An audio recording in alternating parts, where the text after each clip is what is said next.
All right, hi everyone. Welcome to today's Vantage webinar. Welcome to today's webinar brought to you by Vantage Markets, where we're going to be looking at the S&P 500 sector performance. Right, we're streaming directly into the Vantage app as well as over Zoom. So do not hesitate to drop your questions in the relevant chat box as we progress through today's webinar. All right, before we start, as usual, please take note of the disclaimer. Right, that information, context, and opinions which are expressed in this presentation and on the following slides are solely those of the presenter and not necessarily those of Vantage and are solely used for educational purposes as they do not constitute investment advice and or consultation on how a client should trade. Also, take note of the risk warning that comes with trading margin forex and CFDs as they carry significant risk and is not suitable for all investors. Right, my name is Ketan Ramachandra. So this webinar series is brought to you in a special partnership between Vantage Markets and Everest Fortune Group, where we have been the finalists for Best FX and Equity Research for the following years, 2019, 2020, and 2021. All right, so here's the agenda for today, right? So the S&P 500 basically is it's an index, right? It's a stock index in the US, right? And it consists of it's a well diversified index, right, which consists of several sectors, right? So we'll be taking a look at which sectors make up uh, the S&P 500, how much weightage does each sector have, and then we'll also be taking a look at each of those individual sectors and which are the top 10 components or individual names that make up each sector, and of course, what is the corresponding weightage as well. And then after that, we'll take a look at which sectors have outperformed the index, right? Uh, and we'll also take a look at which ETF tracks the S&P 500 uh, index as well. And then we'll see which are the current leaders and whether we can expect them to remain in place till the end of this year.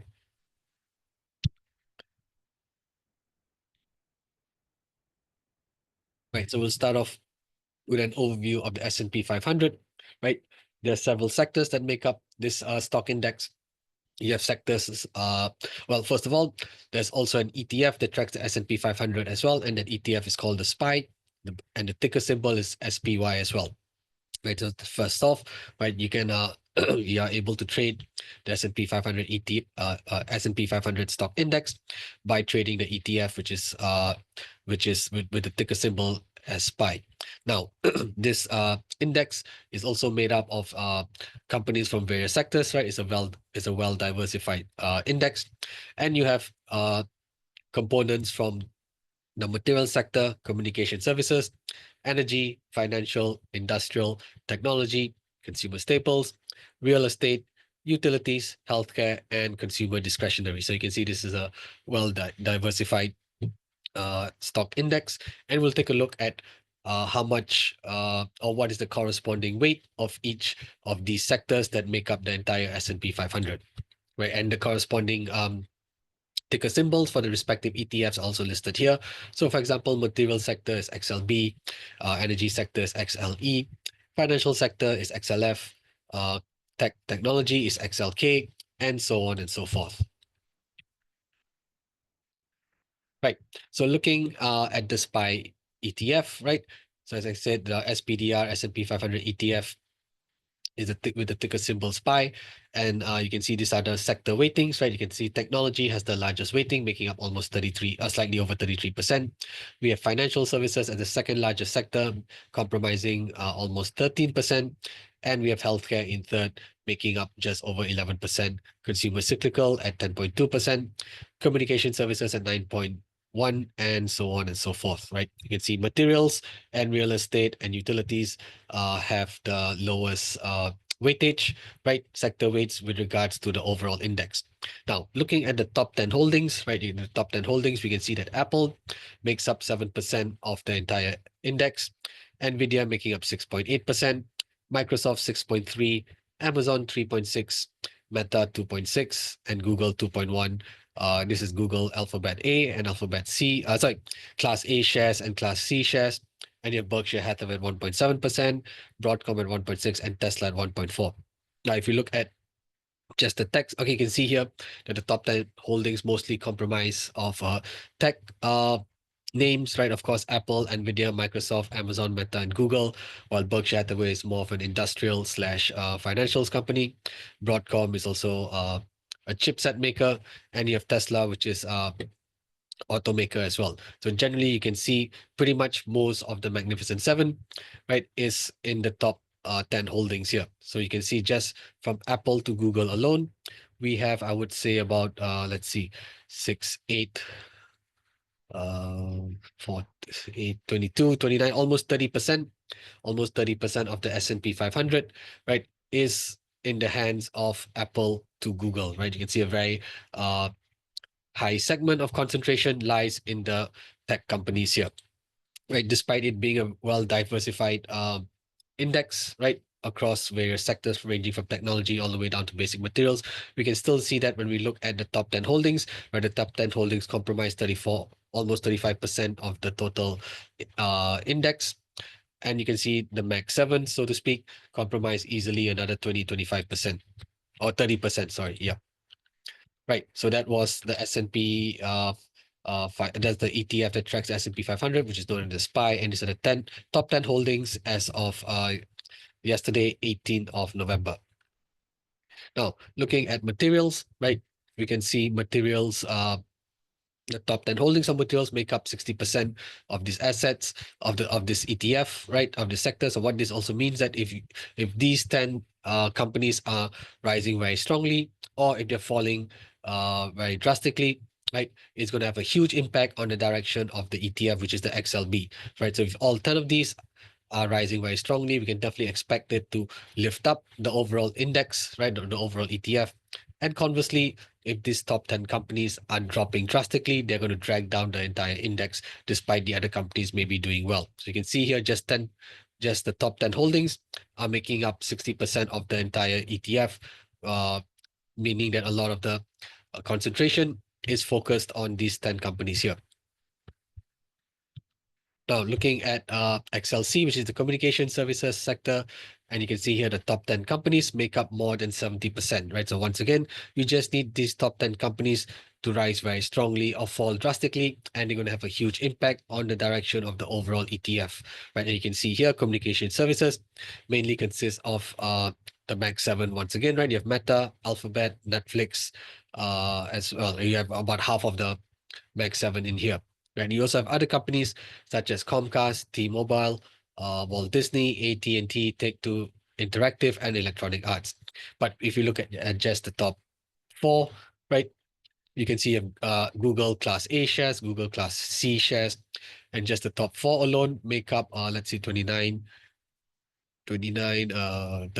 almost 45%, right? You can see the top four companies make up 45% of total assets, and just these four companies will have a huge impact on the direction of communication, on the communication services ETF.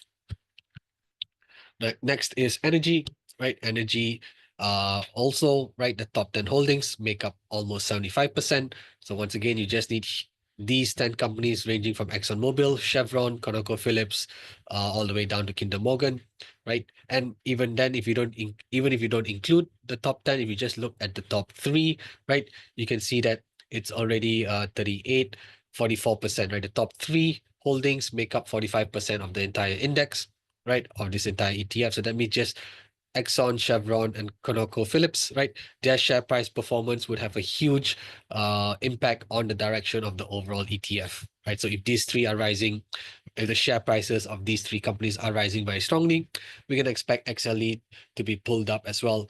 And conversely, when the share prices of these three companies are tumbling, you can expect the ETF, right, to be dragged down by them as well.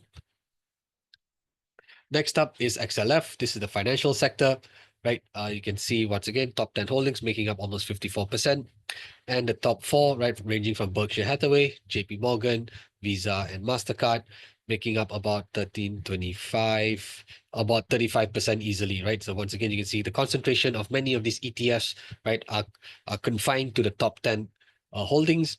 And if you dive a little bit deeper, you can see that the top three or top four usually comprise a huge chunk of total assets as well.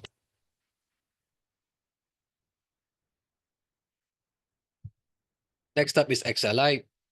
Uh, this is the industrial sector, and you can see this is a somewhat more balanced distribution here. You can see the top 10 holdings only make up 35% of the entire ETF. And you can see here the top holding, which is GE Aerospace, just has 4.5% allocated to it. And you can see most of them are within this range as well. At least the top seven, right? Top six, the top seven are ranging between 3 to 4.5%. So you can see here, this is a much more evenly distributed ETF with regards to how the weighting is assigned to each of the individual names, right? So that means, right, if the top 10 holdings have a huge are rising strongly, right, it's not going to have that much of an impact on the ETF itself. Similarly for XLK, or not similarly, but looking at XLK, which is the technology sector, right, the top 10 holdings make up 62%, right? There's a big, significant chunk.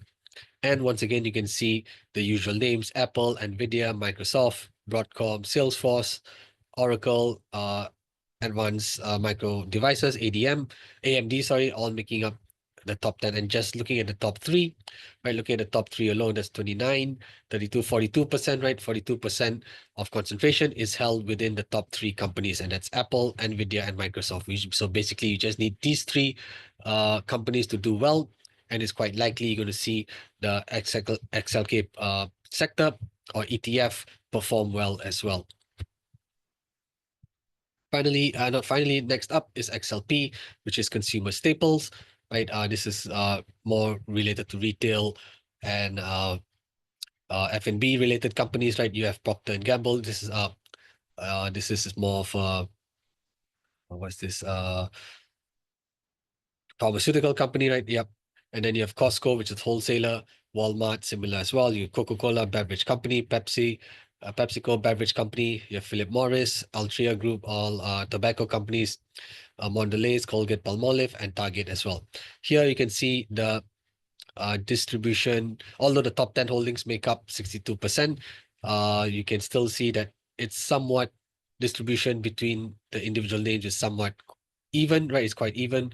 You can see Procter and Gamble making up 9.7%. And then when you go down to the midway point, you can see Philip Morris is still at about 5.1% here. Next up is real estate, right? XLRE is real estate, right? So you would have the biggest companies here in this sector: Prologis, American Tower Corporation, Equinix, Welltower, Digital Realty Trust, and so on and so forth. And you can see here the top 10 holdings of this ETF makes up more than 60% once more. So a huge concentration is found within the top 10 holdings of the XLRE ETF. Right, next up is utilities. Right, utilities, the top 10 companies make up almost 59%, with NextEra having a huge 13.28% here, right? And then certain companies at 8%, Duke Energy is at 7%, Constellation Energy is at 6.7%. So all these utility companies, right, also have a huge impact. The top 10 utility companies have a huge impact on the direction of the ETF, and especially NextEra, right? NextEra compromises a huge 13% sector, or not sector, but allocation, right? Weightage allocation. And then rounding up, we have healthcare sector, XLV. This is also about 57%. You have Eli Lilly making up a huge 12% of assets. United Health Group at 9.7%, Johnson Johnson 7%, AbbVie at 6.7%. So you can see here again, right? Eli Lilly, right? Everyone will be looking at how the share price of this company performs, because it will have a huge impact on this ETF as well, right? Especially the top three, right? The top three make up easily 30%. And if you include AbbVie as well, you have 47% of concentration in the top four holdings itself. And we have, is this the last one? Yep, yes, this is the last sector, which is consumer discretionary, right? This one is also huge. The top 10 holdings makes up 70% of the entire ETF, with Amazon coming in at a whopping 22.5%. This is a huge allocation here. Tesla is at 14%, also another huge. So you can see two companies having an allocation of 37% alone for this ETF. So you just need the top three or top four, right? Of the top four companies of this ETF to perform really well, to pull up the entire sector, or Conversely, if they're performing very poorly, they're going to drag down the entire sector as well. Right, so these are some of the benefits and pros and cons of having concentration within a select few companies, right? Because even though the rest of the other companies, right, maybe there's another 80 or 90 companies within this sector, but if the top four, top three are not doing well, it's likely going to drag down the entire ETF as well because of the way that the ETF is being constructed and the way that the individual names have been allocated their respective weights as a percentage of total assets.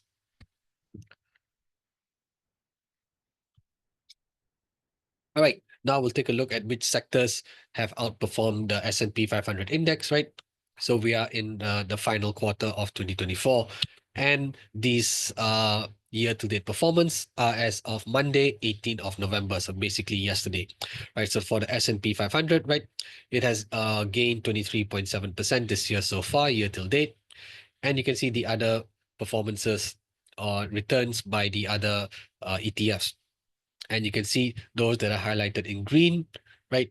There's only three of them, which is XLC, Communication Services, XLF, which is Financials, and XLU, which is Utilities. Only three of the other sectors have outperformed the S&P 500, with the communication services sector being the leading performer or leading outperform. Oh, sorry, with the financial sector now being the leading outperformer at 33%, communications at 32.3%, and utilities at 26.2%. So between utilities and the SPY itself, you can argue there's not much of an outperformance, right? Investing in the S&P 500 would have generated similar returns. However, if it invested just in the XLF and XLC, you can see clearly a huge outperformance for these two sectors. But once again, if you're not familiar with the various sectors and you're not really have a keen knowledge of what is making up the respective sectors, or whether or you're just focused more on the index itself, it's better off to just invest in the S&P 500 index itself. You can see here the index itself has already returned 23.7% year till date. That's a very good return this year so far. And of course, if you have the interest and the key knowledge to find out more about the individual sectors, then definitely you would be trying to trade those as well. But if someone who is a beginner perhaps and who does not have sufficient time to read up about the various sectors and which are the companies that make up the sector and what drives them, right, then it's probably just better to invest in the SPY ETF itself, because you can see here being a diversified stock index, right, is going to ride the gains of all the various individual sectors here. So 23.7% year-to-date performance is still a very good return, right? And of course, communication services and financial sectors have simply outperformed so far this year. But you can see generally the other sectors have sort of just matched the S&P 500 in terms of year-to-date performance or returns, but you can see many other sectors trailing it significantly as well, right? You can see sectors such as materials and healthcare significantly underperforming the S&P 500. So there's also a risk where you would, if you were to invest in just the individual sectors, right? And if you're not aware of how that sector is going to perform, right? If you're not aware of the fundamentals that drives those individual sectors, you could also end up investing in a ETF that's going to significantly underperform the S&P 500 as well. So always take note, if you're not sure of which individual sector to target, right? If you don't understand the fundamentals that drive the sector and which companies are going to benefit, right? Then you would be your best advice to just stick to the S&P 500 or the SPY ETF, right? 23.7% year-to-date return performance is very good for this year or in any other years. Right. So now let's look at it from a looking at it at a chart perspective. Right, just could take a quick look at the charts, and then we'll move on over to TradingView, and I will perform some technical analysis on the SPY ETF and some of the other ETFs that are more popularly traded as well. Okay, so looking at the S&P 500, right? Of course, nothing goes up in a straight line. We have seen strong pullbacks along the way, right? In and April, we saw a sharp pullback in end April, a very sharp pullback here at the end July, early August, and another pullback here at the beginning of September, and more recently at the end of October, early November as well, right? So you can see, of course, nothing goes up in a straight line. There have been strong pullbacks along the way, and they have so far buying the dip strategy throughout 2024 would have uh, yielded a very positive outcome, right? Buying the dip in 2024 would have yielded very positive outcome here. Looking at XLB, right? XLB started off very strongly in the beginning of the year, and then after that, it's just been going sideways. And then in the third quarter of this year, share price gained quite strongly, but it seems to be selling off now post elections as well. Right, XLC Communication Services, right? Very strong move to the upside, right? Going from bottom left, top right, and we can see the significant dips along the way. Buying the dips here would have been very profitable for this sector as well. Looking at energy, energy's been very choppy, right? After a strong rise in energy stocks in the first quarter and a half, right? We saw them give back a lot of the gains, especially all the way until beginning of September, right? Pretty much almost returning all the initial gains, and it looks to have accelerated once more post the elections as well. Looking at the financial sector, XLF, right? Once again, from bottom left to top right, very strong uptrend here, and buying the dips for these ETFs would have yielded a very profitable strategy as well here. XLI Industrials, right? Industrials accelerated, had a good first quarter, and then they went sideways for pretty much the next 2 quarters. And then in the final quarter of this year, they started to pick up very strongly once more. XLK Technology has been very choppy as well, right? In the first half or the first quarter of this year, practically didn't do. There were some good returns, but it was just not. It wasn't as rising strongly as the other sectors, and in fact, it actually nearly gave up all the returns that it had made in the second quarter of this year before rising very strongly all the way till mid-July, then of course dropping sharply once more in August, and looks to have recovered so far. Right, XLP is consumer staples, right? Nice returns for the first 3 quarters of this year, but as we enter the final quarter, it looks like consumer staples are starting to pull back quite significantly here. XLRE, right? Real estate, right? Was pretty much doing nothing, was underwater, right? The ETF was actually underwater, right? It was actually giving negative returns. If you had bought the ETF at the beginning of the year, you would have been underwater on this ETF. But in the second half onwards, we saw a sharp pickup for this sector, and it went as high as returning 12.5% year till date. Utilities have been generally strong as well, right? After what was a weak first quarter of 2024, this ETF picked up very strongly, right? Going from being flat on the year and rising as high as 30% at its peak in mid-October. Right, so you can see here utilities have returned very strongly as well, have performed very strongly as well. XLV is the healthcare sector, right? Healthcare had a nice increase in the second half of this year, but following the outcome of the US election, this really started to sell off hard. Part of this is because of the appointment of the healthcare position, right? I think I can't remember what's his name. Trump has appointed, I think, RFK, Robert Kennedy Jr. as the health minister, right? And because of his appointment, we have seen the healthcare sector sell off very sharply as well. XLY, right, is the consumer discretionary sector, right? Pretty much doing nothing for most of the year, right? It was pretty much flat. You can see here the returns here has been at around 0% for almost half of the year, right? All the way till July. Then we saw a nice, decent increase coming up as high as 9%, and then return giving up all of those gains once more. But however, in the final quarter of this year, it looks to have surged quite strongly as well. So it looks to have well, stocks from the consumer discretionary sector look to have a strong end to the year. Right. Now, will the current leaders remain in place, right? I think it's quite likely we're going to see utilities remain elevated. We're also likely to see XLK remain elevated. And of course, XLF, but the primary leaders, I would say, would be XLF, the financial sector, and XLC, the communication sector. These two, along with utilities, are going to be the prime uh, drivers for the S&P 500 index, right? And this would be the most well, this are most likely to remain in place till the year end as well. All right, now with that, let's move on over to TradingView, right, and start our analysis on the SPY, right, and then we'll I'm on daily time frame here, and then of course we'll look at the other sectors as well, right? We'll look at communications, financials, and the health and the utility sector.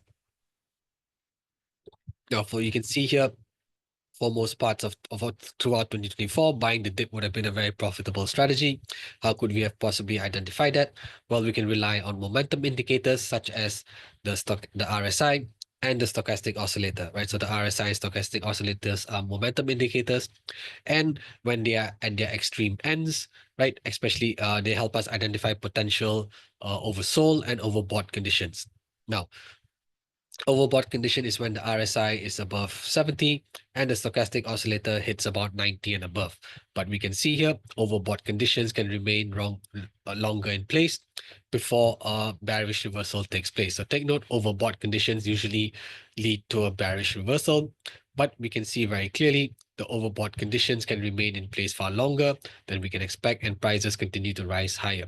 Where we do see uh, a situation where we can take advantage of are oversold conditions. You can see oversold conditions don't occur that regularly, and an oversold condition on the daily time frame can be identified when the RSI drops towards 30 or drops underneath 30, while the RSI drops close to, oh sorry, an oversold condition can be identified when the RSI drops towards 30 or below 30, and the stochastic oscillator drops towards 20 or below. So this is where we can identify potential oversold conditions. And when we identify a potential oversold condition, we are actually identifying a potential bullish reversal. So we can see here, these vertical markers identify potential bullish reversals. The first of which was clearly identified on 18th of April. The second was identified on the 5th of August. And the third identified on the 4th of November. Of course, there have been other dips along the way, but the more obvious ones on the daily time frame can be identified by the RSI and stochastic oscillator when both of them are highlighting an oversold condition. So for the RSI, that means it's coming close to 30 or dropping below 30. And for the stochastic oscillator, that means it has dropped towards 20 or underneath 20 as well. And you can see on all these three occasions, we have seen a nice bullish reversal take place, right? We've seen a nice bullish reversal takes place, right? Of course, this is also not exclusive only to these three scenarios. There's also been other occasions, such as this year on 31st of May, where we saw a nice pullback.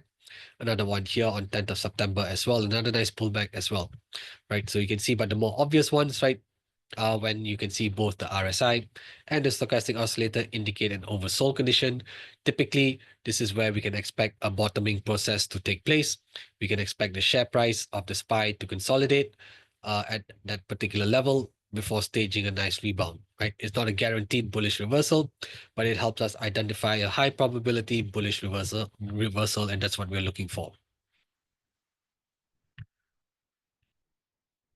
And you can see as well, the returns are pretty decent as well, right?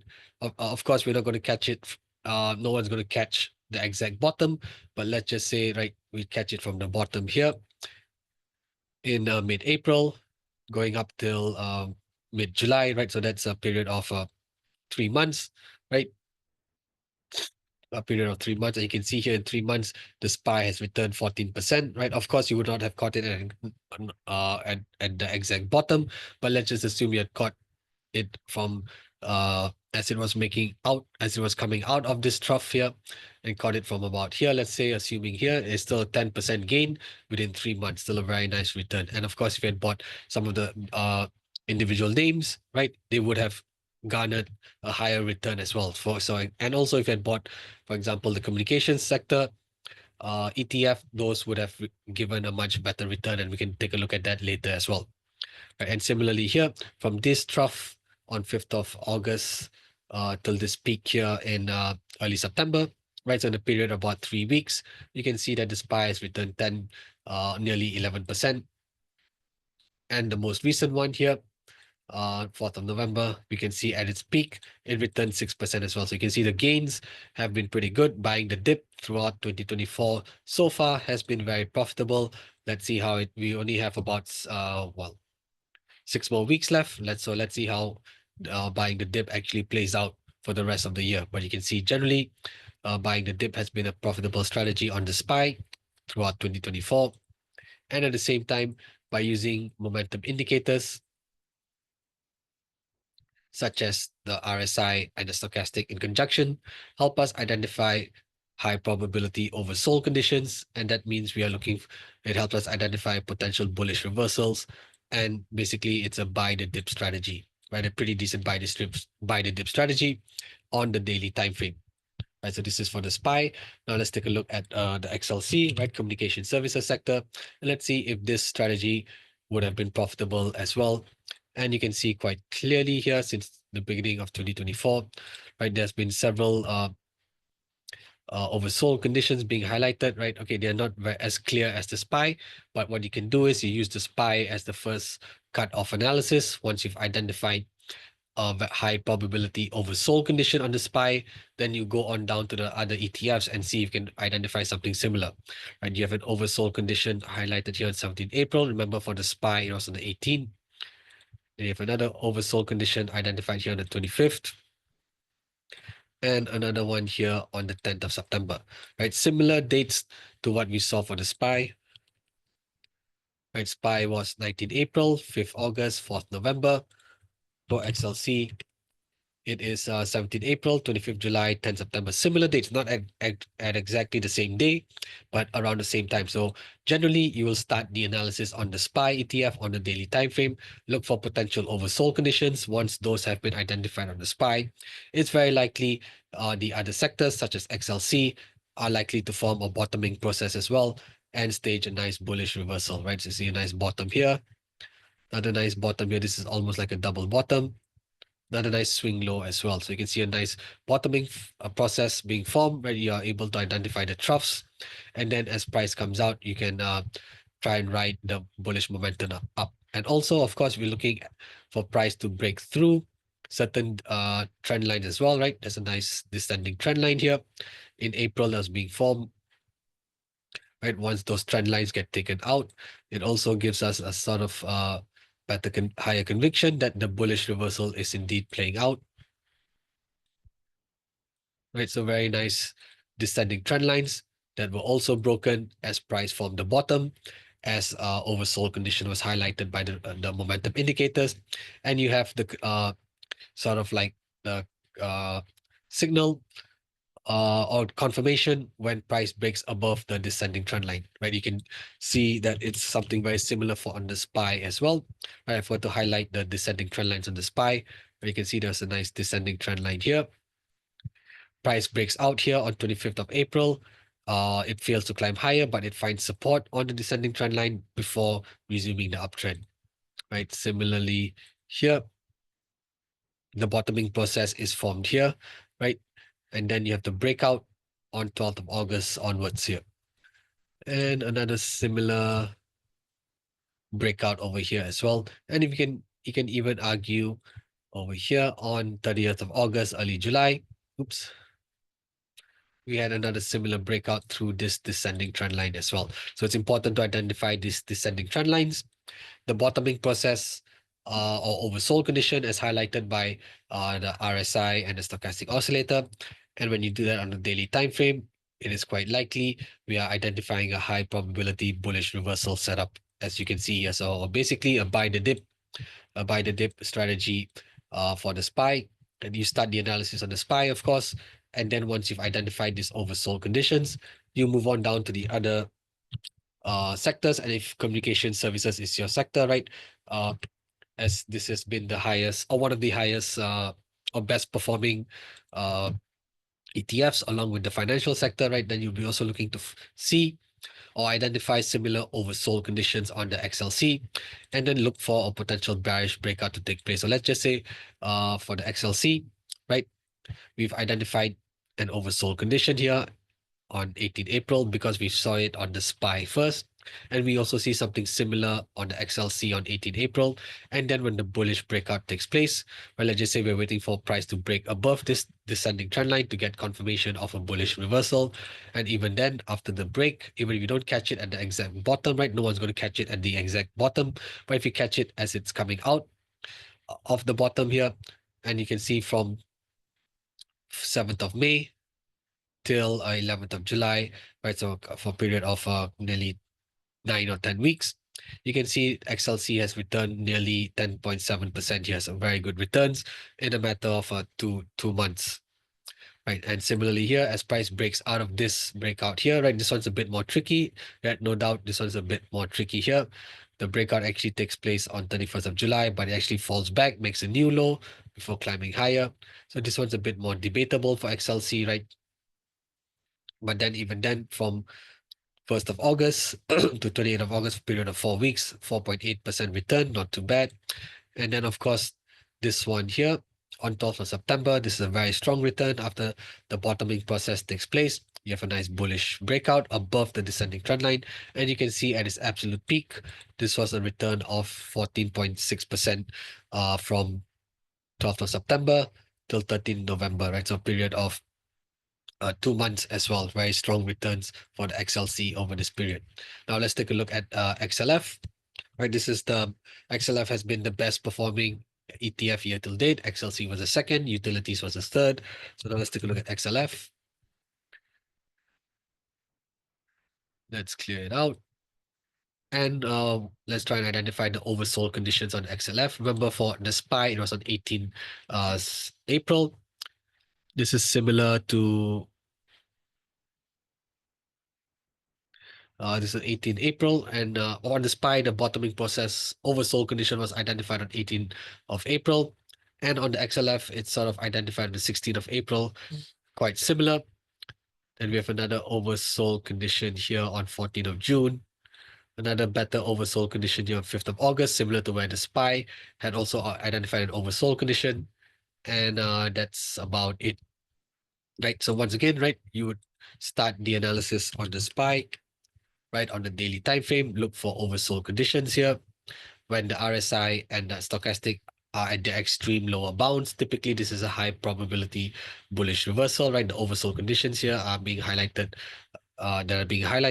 a high probability bullish reversal, and when we're in a strong bull market, and it has played out very nicely. So you do the analysis, first cut analysis on the SPY, then move on down to the other individual names or the individual sectors, ETF sectors. You can see here 19th April, 5th August, 4th November.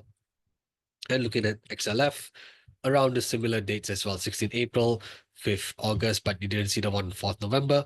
But nevertheless, right, you would have used the SPY as the main point of analysis. So once again, you can see price has broken out of a descending trend line as well after the oversold condition has been identified. Right, this one here as well.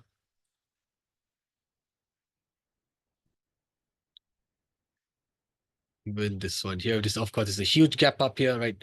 This is a huge gap up following the outcome of the US elections, right? And you can see here, from this bottoming process oversold condition, as the breakout takes place above the descending trend line, right? Not very strong returns, but yeah, it was very choppy to see. As you can see from April till early August, it was kind of choppy before XLF returned about 9% here, right?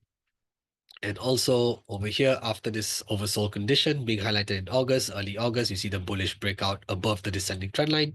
And in this case, you can use a much quicker return, right? A much sharper, a quicker gains from 8th of August till 5th of September, period of 4 weeks. XLF has returned about 9.5%. Right, so you can see here very strong returns as well. And of course, once again, right, if you're not familiar with the other sectors, or if you're not familiar with the individual names that belong to those sectors, just focus on the SPY, right? Just focus on the SPY because you can get very good returns as well, right? Now, of course, if you had just bought the SPY at the beginning of the year, right? If you bought the SPY at the beginning of the year, right, at its highest point, it would have returned 27.4%. And of course, if you had bought dips along the way, you would have been profitable as well, right? Buying the dip from here, 1st of May till at its highest peak would have been about 18.5%. Buying the dip once more, or well, not exactly the dip, but buying the breakout as the dip is formed in August here, also another 11% gain, right? So you can see here so far, all the buy the dip uh, opportunities have resulted in a successful strategy or successful trade opportunities. Now, what is currently in progress, right? It's the latest breakout that occurred here on 6th of November. So when the breakout occurred, it went as high as 3.4%. However, you can see since last Friday, right, equity markets have pulled back quite sharply, right? But it looks to have stabilized yesterday, right, at around $588.15 here. However, pre-market is actually pointing to further downside action, right? You can see pre-market is actually trading lower, about $3 lower, right? So far, the most recent buy the dip is still open uh, to to uh, to debate as to whether it's going to be a successful buy the dip strategy or not. But so far, so far in 2024, buying the dip has been a very successful strategy. But remember, this we've only got 6 more weeks left uh, for 2024, and we also have to see once the new administration comes in 2025. We also have to see what policies actually get pushed out or what policies get approved and how they could impact the various sectors, and that would ultimately also determine which sector ETFs are going to benefit, and also how the SPY will react to those policy changes as well.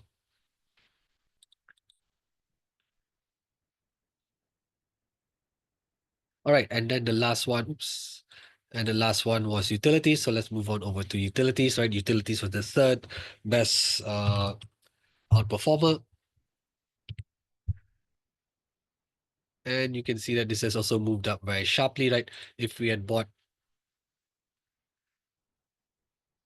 XLU from the first day of trading, right, it would have initially it dropped as low as 6%, right?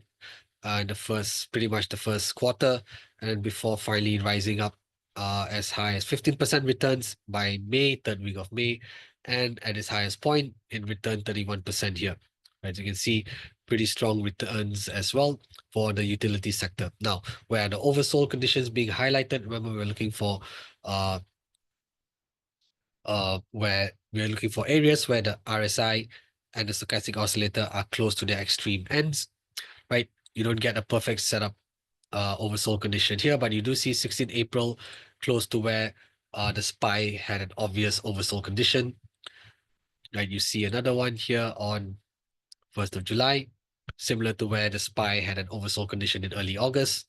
And you had something here as well, not the best one, in November, which is where the SPY also had an oversold condition. So you can see here, remember once again, always use the SPY as the first cut of analysis. Look for the oversold conditions on the SPY on a daily time frame. Once we have identified them, then we can head on down to the individual names or the individual sectors, and then perform the analysis on those sectors and try and see if they are going to experience a bullish reversal as well. Right, so we see a nice bullish reversal take place here in mid-April, another nice bullish reversal take place in July, and another one here that's sort of in progress as well. And each time we can see once the oversold condition has been highlighted by the RSI and momentum indicators, we also tend to see price break out of a descending trend line.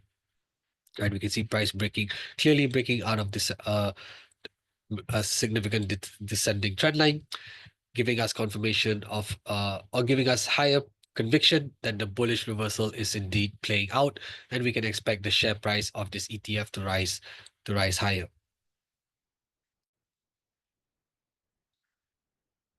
right? So playing this bullish reversal here on 18th of April for the XLU, right? If you take it from the breakout, right, you can see here from 19th April till 22nd May, a period of nearly 4 weeks, this ETF would have returned 12%. And then once again, after this bullish reversal here in early July, mid-July, right, you see the bullish breakout take place. You see a bottoming process being formed as well. From this breakout point on the 11th of July, this was a very strong move all the way till 4th of October, right, a period of 3 months. And you've returned, this ETF has returned almost 19%. So you can see how identifying high probability oversold conditions help us identify a potential bullish reversal. And what we're looking for is a potential break above a descending trend line. And usually when that break occurs, right, we can expect a nice bullish reversal to take place. Right, and the current one is currently in progress as well. You can see the bullish breakout take place on Monday, 11th of November. However, it failed to drive higher. It's actually pulled back lower.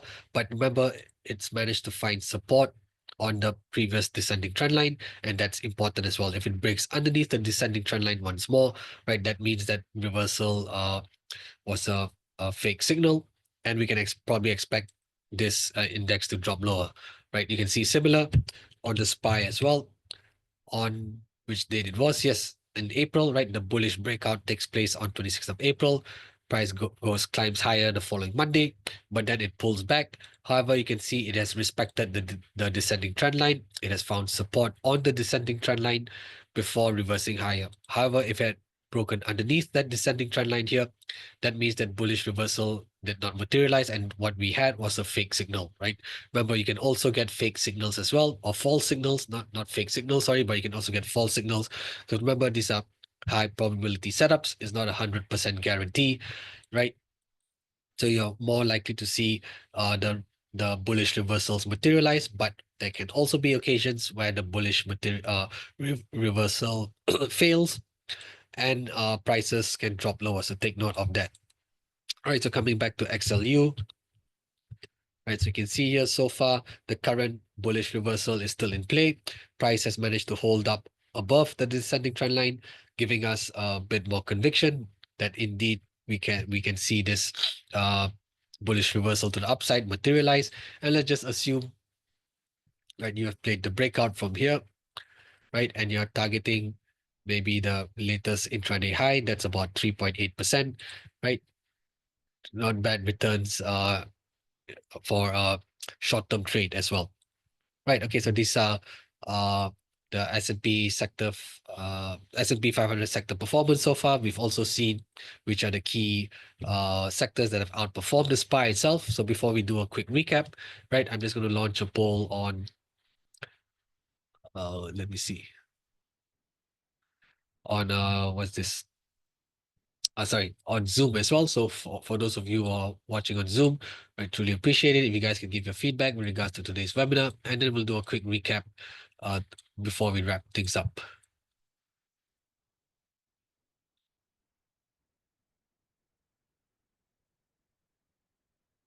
Right.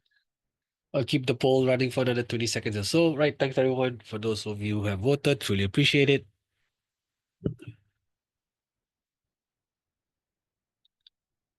All right, great. I'll end the poll as well, and we'll do a quick recap. All right. Thanks, everyone.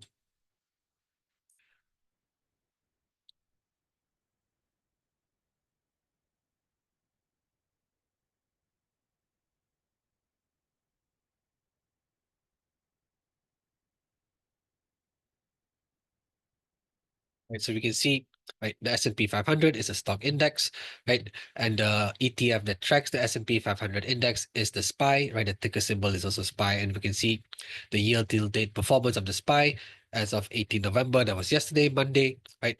We can see the SPY has returned 23.7%, and we can also see the performances of the other sectors, with notably communication services and the financial sector significantly outperforming the SPY. We can see XLC returning 32.3%, financial sector 33%, and utilities as well, not too bad, 26.2%. But at the same time, we can also see many other sectors significantly underperforming the SPY as well, right? Materials only has returned 7.5%, and the healthcare sector 4.1%. So if you're not sure or which sector to focus on, right? If you're not very familiar with the other sectors, the best bet is to stick with the SPY. And you can see a 23.7% year-to-date returns are actually pretty excellent here, right? And you can also, we've also looked at what are the top 10 holdings of each of the various companies and where the concentration lies as well, right? So for example, in the case of communications, right? Where was it? Communications, and you have 73% of total assets in the hands of 10 major companies. And you can see Meta and Alphabet A class and C class making up almost 39%, right? You have a huge concentration in just three or two companies, so to speak, right? Two companies here that can drive the direction of the entire ETF. All right, and before we wrap things up, here are the key levels, right, for the SPY. Once again, let's take a look. These are the key levels for the SPY. We've seen a nice bullish breakout take place following the outcome of the US presidential elections. We've also identified high probability bullish reversal setups based on a daily time frame using momentum indicators such as the RSI and the stochastic oscillator. We're looking for oversold conditions being highlighted by both of these indicators, right? So for the RSI, that's when it drops to close to 30 or underneath it, and for the stochastic oscillator, that's when it drops to 20 or below 20. And when you have both of them lining up, it identifies a high probability bullish reversal. And what we're looking for after that is for price to make a break above a descending trend line. You can see as price is pulling back, there typically is a descending trend line that we can identify. And then once we identify the bullish reversal or oversold condition, then we're looking for price to break above the descending trend line and play the breakout for a bullish reversal to the upside. So you can see this very clearly on 19 April, 5th August, and more recently 4th July as well. And there are other in between as well that you can identify, right? Perhaps if you go on to the 4-hour time frame, there would have been an oversold condition that we can identify on 9th of September as well. Right, so take note, always start the analysis on the daily time frame on the SPY. Once you've identified the high probability oversold conditions on the SPY, you can then perform the analysis on the other sector ETFs or the individual names as well. All right, so that's all I've got for you today, right? Thanks everyone for tuning in to today's webinar brought to you by Vantage Markets. Do look out for all upcoming webinars for the rest of this week. I wish you all the best in your trading journey and catch you all in the next webinar. All right, thanks everyone. Take care and have a great trading week.